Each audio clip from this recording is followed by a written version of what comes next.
Today we're gonna find out how to scatter multiple objects on any geometry using attribute from pieces on copy to points. So, first bring a geometry to the scene, in my case a grid, scatter some points on it, add copy to points and connect the geometry node to the objects you want to copy.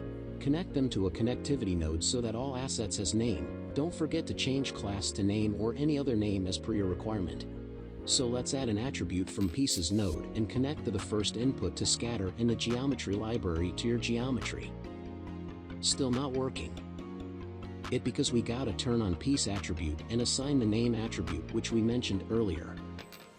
Now as you see, objects are scattered randomly but there's no control to it. Let's go in attribute from pieces, select mode. Let's say your values will be spread across by a noise texture. As you see, it's in a noise form. Let's change it to random. Here's an interesting take on this. We can go down, select the weight method and choose piece weights. Here Houdini is asking assign pieces. We can do that manually to ignore some pieces, or can do that automatically, so that every piece is called. Here's how you can copy multiple objects on points in Houdini. Thanks for watching.